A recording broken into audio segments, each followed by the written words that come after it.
नमस्कार, मैं शिवम पांडे और आप देख रहे हैं सुदर्शन न्यूज। चलिए खबरों का सिलसिला शुरू करते हैं और पहली खबर उत्तर प्रदेश की राजधानी लखनऊ से है। उत्तर प्रदेश सरकार के मंत्री दया शंकर दयाल ने वन नेशन वन इलेक्शन का स्वागत किया है। प्रधानमंत्री मोदी के कार्य की प्रशंसा हुई। बोला कि देश की गाड़ी कमाई का पैसा अलग अलग चुनाव में बर्बाद होता था, लेकिन वन नेशन वन इलेक्शन से देश की आर्थिक स्थिति में सुधार होगा। तो वहीं दूसरी तरफ समय की बचत भी होगी।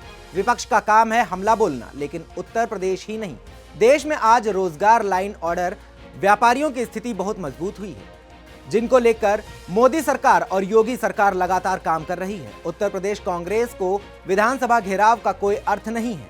वहीं आज लोग योगी सरकार की नीतियों को पसंद कर रहे हैं। प्रदेश में रोजगार बढ़ रहा है, उद्यमी आए हैं, बिजली व्यवस्था सही हुई है, लाइन ऑर्डर व्यवस्था सही है। तो ये लोग जो आरोप लगा रहे हैं ये निराधार और गलत है। सरकार ने वन नेशन वन इलेक्शन का जो प्रस्ताव था वो एक पेश कर दिया है और उसको लेके देश भर में एक क्रांतिकारी कदम माना जा रहा है। उत्तर प्रदेश में इसको लेके जो सियासी दल हैं वो हमला बोल रहे हैं और हमारे साथ उत्तर प्रदेश सरकार के मंत्री दयाशंकर दयालु जी मौजूद हैं। सर, एक क्रांतिकारी कदम है और मोदी जी का जो सपना था वो भी एक देखा जा रहा है, लेकिन विपक्ष बड़ा हमलावर है। वो कह रहा है छोटे दलों को खत्म किया जा रहा है। देखिए, विपक्ष क्या कहता है वो तो उनकी अपनी बात है, लेकिन देश के ऊपर पड़ने वाले बार बार के चुनाव का जो बोझ है वो देश की जनता की कड़ी कमाई के पैसे गलत खर्च होते हैं। बार बार चुनाव होता है, सालों भर चुनाव होता रहता है। 2 राज्य खत्म हुआ तो 3 राज्यों में बाकी है, 3 राज्य खत्म हुआ 2 राज्यों में होना है। सालों भर चुनाव, देश इससे मुक्ति चाहता है और हम बधाई देना चाहते हैं देश के यशस्वी प्रधानमंत्री आदरणीय नरेंद्र मोदी जी को। उन्होंने एक बड़ा फैसला लिया है, देश हित में फैसला है। राजनीति के जब चश्मे से देखिएगा, राजनीति सियासत की नज़र से देखिएगा तो उसमें राजनीति आपको दिखाई देगी। सच ही कि राजनीति का विषय ही नहीं है। ये देश हित में किए गए फैसले जो अब तक देश के लिए लगातार यह सरकार पिछले 10 वर्षों से कर रही है, उसी की कड़ी का एक बहुत अहम फैसला है। अरबों अरब रुपए बर्बाद होते हैं, बार बार चुनाव का बोझ पड़ता है, जनता और सरकार दोनों व्यस्त रहती है, दोनों अपना जो मूल काम है वो नहीं कर पाते हैं। तो मुझको लगता है कि इसके बाद देश में एक एकरूपता, देश की अखंडता के लिए, देश के भविष्य के लिए ये फैसले बहुत ही ज़रूरी हैं और निश्चित ही इसको लागू होना चाहिए। आज जिनको आपत्ति है, कल उनको अगर उसमें अच्छा लगने लगेगा तो वो साथ खड़े हो जाएंगे, लेकिन अभी शुरुआत में चूँकि भारतीय जनता पार्टी के हर कदम का, हर फैसले का विरोध करना ही विपक्ष की नियति बन गई है। उसमें अच्छाइयाँ वो नहीं देखते, सिर्फ बुराइयाँ देखते हैं। तो मुझको लगता है कि इस बात के लिए भी उनको अपना चश्मा बदल लेना चाहिए और जब वो सच्चे मन से इस पे गौर करेंगे तो निश्चित ही उनको लगेगा कि एक बहुत अहम फैसला है देश हित। केंद्र से हम प्रदेश पे आ जाते हैं और कांग्रेस के प्रदेश अध्यक्ष कई मुद्दों को लेके कि प्रदेश में रोजगार नहीं है, बहुत सारी चीज़ें उन्होंने बयानबाजी की और उसको लेके अभी विधानसभा का घेराव करने जा रहे हैं। सरकार की क्या रणनीति है, इनको किस प्रकार से इनको आप जवाब देना चाहते हैं? देखिए, उत्तर प्रदेश के लिए कम से कम इन लोगों को बोलने का कोई अधिकार नहीं है। आज उत्तर प्रदेश में कानून का राज है, नौकरियां बड़ी ईमानदारी से बंट रही हैं। उत्तर प्रदेश के मुखिया योगी आदित्यनाथ जी अपने हाथ से नियुक्ति पत्र बांटते हैं, लाखों लोग उससे लाभान्वित हो चुके हैं। पिछले 7 वर्षों में एक भी ऐसी नौकरी नहीं है जिसमें कोई दाग लगा हो। यहाँ न रेट तय होता है, न यहाँ किसी तरह के ठीके होते हैं।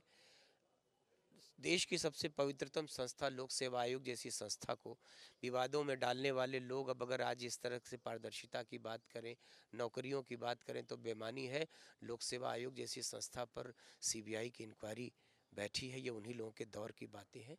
तो सत्ता ने हमेशा नौकरी के साथ खिलवाड़ किया, लेकिन वर्तमान में बहुत ही जो जेन्युइन बच्चे हैं, जो पढ़े लिखे बच्चे हैं, गरीब बच्चे हैं, जिनको उम्मीद नहीं होती थी कभी नौकरियां, जब इस देश में नौकरियां पैसे से बांटी जाती थी, लेकिन आज बड़ी पारदर्शिता के साथ, बड़ी ईमानदारी के साथ मुख्यमंत्री जी के हाथ से नियुक्ति पत्र बंटने के बाद पूरे उत्तर प्रदेश के प्रत्येक जिले में वहाँ के जनप्रतिनिधि और प्रशासनिक लोगों के हाथों से उनकी जब नियुक्ति पत्र बांटे जाते हैं तो उन बच्चों के चेहरों की खुशी आप देखिएगा तो उनको लगता है, कहते हैं वो बच्चे कि आज तक मेरे ख़ानदान में, मेरे परिवार में किसी को नौकरी नहीं मिली थी। वो गरीब बेटियां, वो गरीब बच्चे।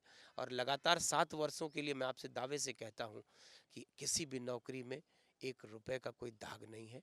तो ऐसे लोग जो नौकरियां बेचा करते थे, तो उनको कम से कम नौकरी के मुद्दे पर और उत्तर प्रदेश के लॉ एंड ऑर्डर के मुद्दे पर, उत्तर प्रदेश के विकास के मुद्दे पर, ये वही प्रदेश है जहाँ 40 लाख करोड़ रुपए से ज़्यादा का ग्लोबल इन्वेस्टर समिट के बाद इन्वेस्टमेंट आया है उत्तर प्रदेश में।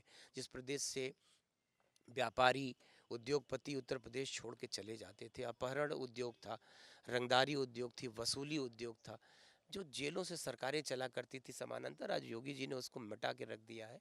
तो अब ऐसे लोगों को कम से कम किसी विषय पर वो अपनी राजनीति करते रहे, राजनीति की रोटियां सेकते रहे। उत्तर प्रदेश निर्बाध रूप से प्रगति के पथ पर जिस तरीके से बढ़ रहा है, आने वाला दिन फिर से उत्तर प्रदेश देश का ग्रोथ का इंजन, जो संकल्प लिया है केंद्र और प्रदेश की सरकार ने, उत्तर प्रदेश देश का ग्रोथ का इंजन बनेगा। दो बातें निकल के आई कि वन नेशन वन इलेक्शन को लेके मंत्री दयाशंकर दयालु ने इसका बड़ा स्वागत किया है। दूसरी बात, जो कांग्रेस घेराव करने जा रही है विधानसभा, उसको लेके भी बड़ा जोरदार हमला किया है, चूंकि उन्होंने ये बताया कि जो मुद्दे कांग्रेस उठाना चाहती है, रोजगार को लेके हो या यूपी में इन्वेस्टर समिट को लेके हो, उसमें योगी आदित्यनाथ की सरकार भरपूर काम कर रही है और लोगों को एक बड़ी राहत मिल रही है। वीडियो जर्नलिस्ट आशीष यादव के साथ अभिषेक सिंह, सुदर्शन न्यूज, लखनऊ, उत्तर प्रदेश। खबर हरिगढ़ महानगर से है। हरिगढ़ महानगर में आजादी के अमृतकाल के तहत खादी ग्रामोद्योग और माटी कला प्रदर्शनी लगाई गई, जिसका उद्घाटन जिला पंचायत अध्यक्ष विजय सिंह ने किया। 30 दिसंबर तक चलने वाली इस प्रदर्शनी में खादी को बढ़ावा देने के लिए अलग अलग परिधानों के स्टॉल लगाए गए। जिला पंचायत अध्यक्ष विजय सिंह ने सुदर्शन न्यूज से बात करते हुए कहा कि 70 दुकानें लगाई गई हैं। लोगों में प्रदर्शनी को लेकर उत्साह दिखाई दे रहा है। सुदर्शन न्यूज के एक सवाल के जवाब में उन्होंने कहा कि बच्चों और युवाओं को भी प्रदर्शनी में आना चाहिए और खादी के महत्व को समझना चाहिए। साथ ही उन्होंने प्रधानमंत्री मोदी का भी धन्यवाद व्यक्त किया था। खबर काशी से है, जहां काशी वाराणसी में 250 साल पुराना मंदिर बंद मिला, वहीं सीएम से ताला खुलवाने की अपील की जा रही है। बता दें कि काशी खंड में इसका जिक्र है।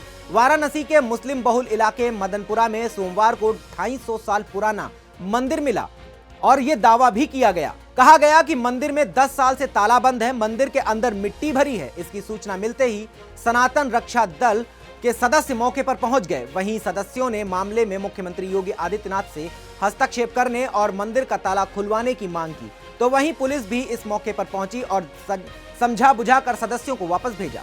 सनातन रक्षक दल के प्रदेश अध्यक्ष अजय शर्मा ने बताया कि सोमवार की दोपहर सोशल मीडिया पर एक पोस्ट साझा की गई और लिखा गया कि ध्यान दीजिए, काशी की गलियों में बंद पड़ा है शिव मंदिर।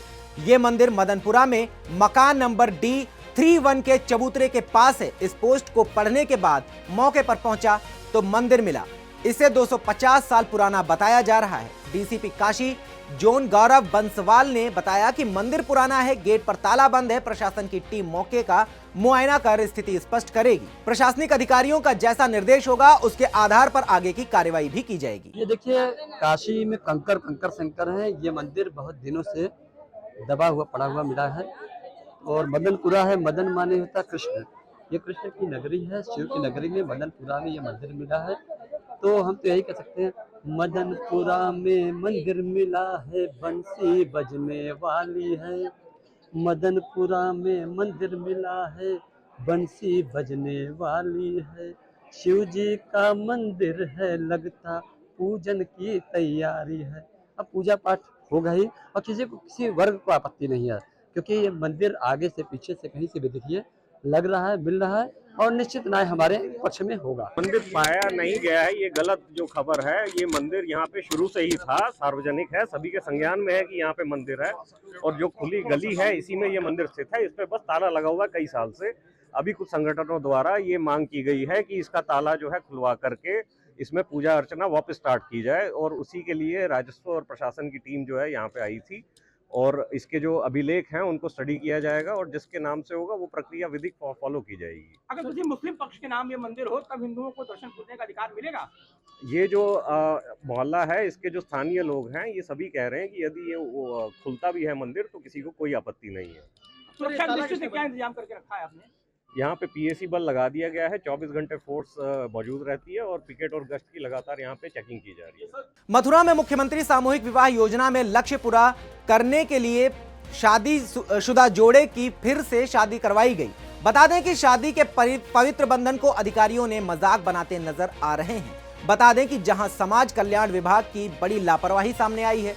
मथुरा समाज कल्याण विभाग पूर्व में भी छात्रवृत्ति घोटाले में सुर्खियों में रहा है, तो वहीं अब मुख्यमंत्री सामूहिक विवाह योजना में लाभार्थी को पात्र करने वाले अधिकारी पर कार्रवाई की मांग की जा रही है। दरअसल 14 दिसंबर को हुए मुख्यमंत्री सामूहिक विवाह योजना में शामिल सभी जोड़ों की जांच कराई जाए तो बहुत कुछ खुलासा हो सकता है।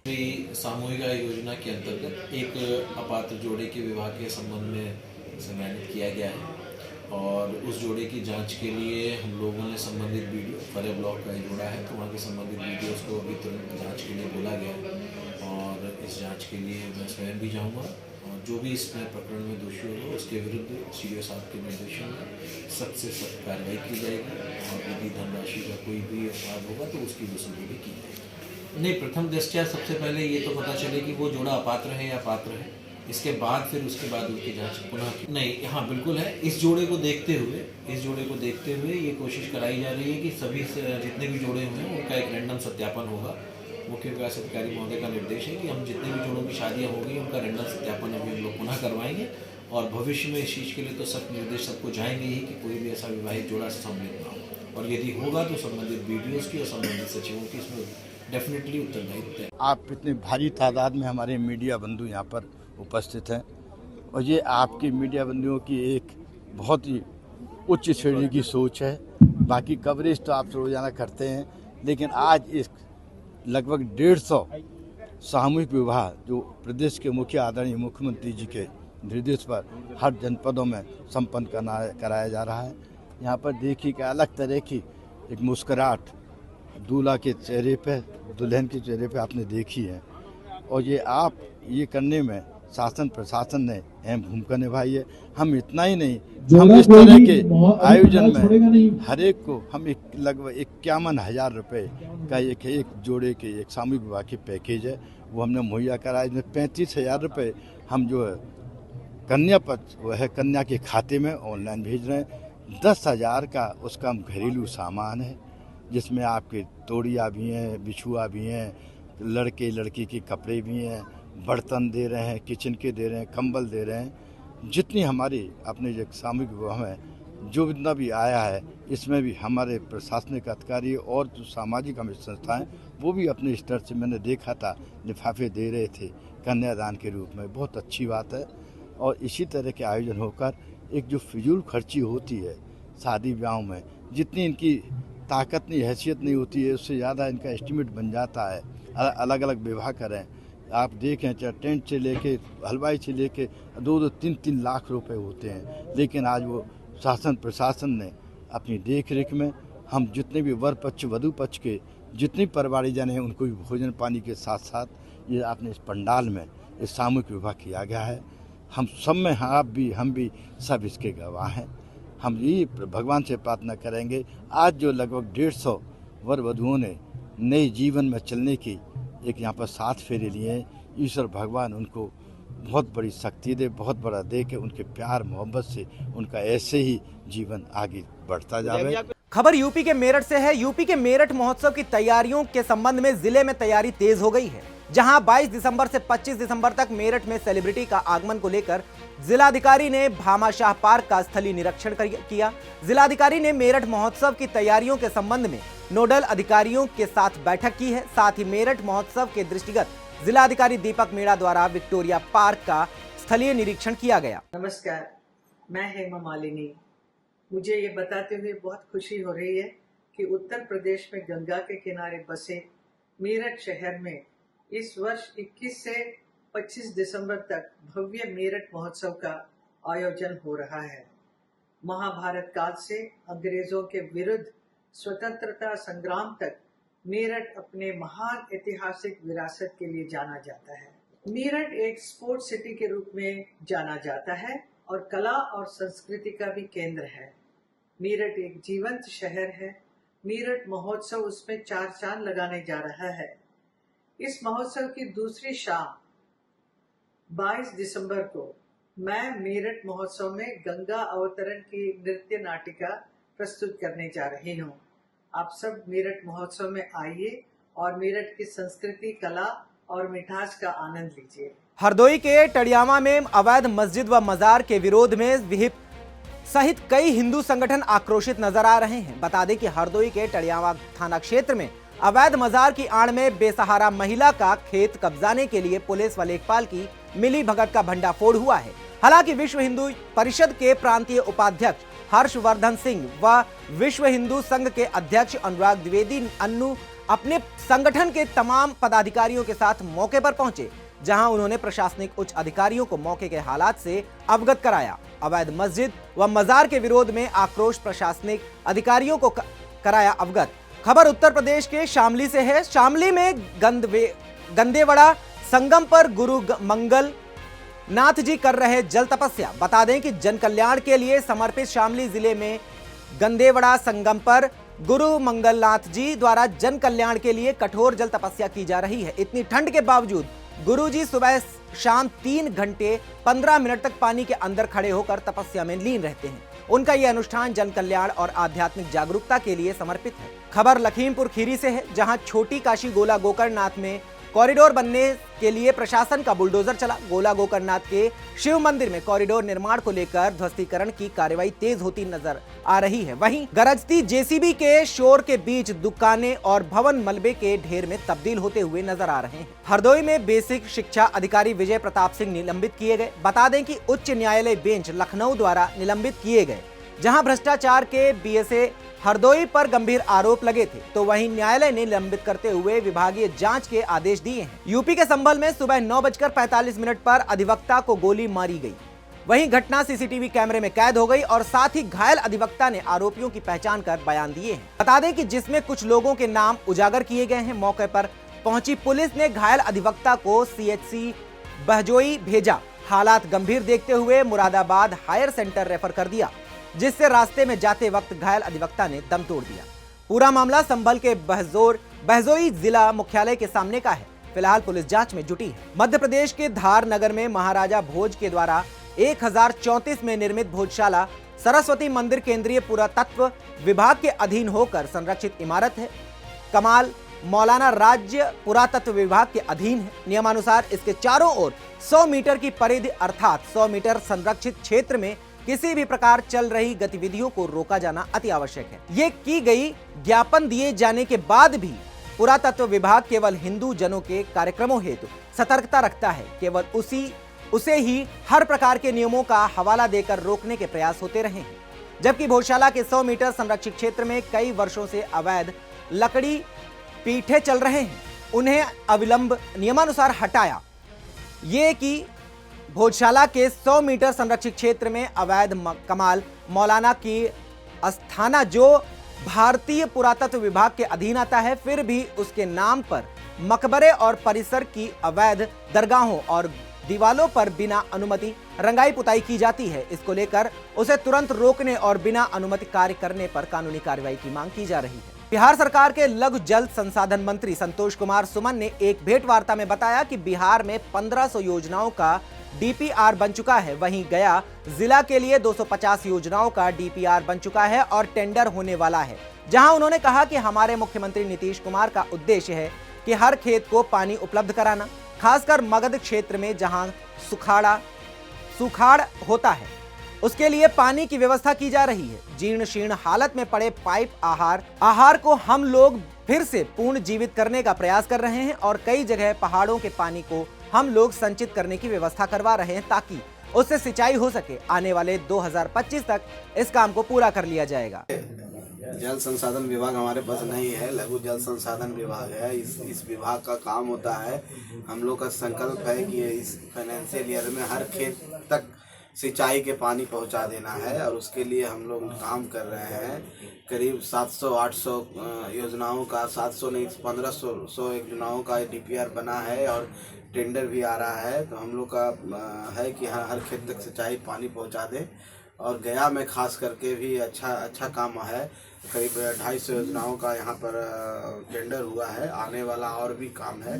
तो हम लोग की सरकार की यही है कि माननीय नीतीश कुमार जी की जब भी हम लोग जो काम किए हैं वो हर खेत तक सिंचाई के पानी, खास के इस इलाका मगध का इलाका है जहाँ सुखाड़ होता है, वहाँ पर छोटे छोटे आहार पैन की बड़ी उपलब्धि है।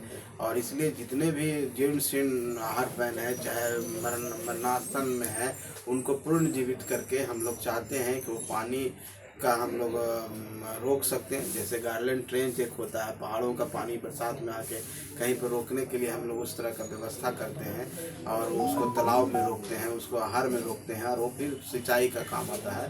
तो मुख्यतः हमारे विभाग का यही काम है कि हम हर खेत तक सिंचाई का पानी को कैसे पहुंचा दें। इसके लिए बहुत सारे स्कीम होते हैं।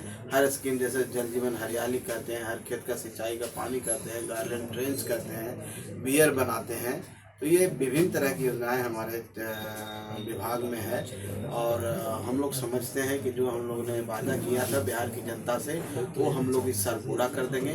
25 तक हम लोग हर खेत तक सिंचाई का पानी पहुंचा देंगे और आने वाला वर्ष में फिर हम लोग को आशीर्वाद मिलेगा जनता का, तो नई योजना लेके फिर से हम लोग आएंगे और हम लोग माननीय मुख्यमंत्री जी के निर्देशन में काम करेंगे। खबर मध्य प्रदेश के परासिया से है, जहां शिवपुरी थाने के अंतर्गत छिंदा ग्राम पंचायत के समीप छिंदा निवासी जो समोसे चाय की दुकान लगाता है, उस दुकानदार व्यापारी पर 2 दिन पहले ही हमला करने वालों को पुलिस ने अपनी तत्परता दिखाते चारों तरफ घेराबंदी करके सभी आरोपियों को हिरासत में ले लिया और मामले में आगे की कार्रवाई जारी है। अभी के लिए बस इतना ही। बाकी देश और दुनिया की तमाम खबरों के लिए देखते रहें सुदर्शन न्यूज। जय हिंद।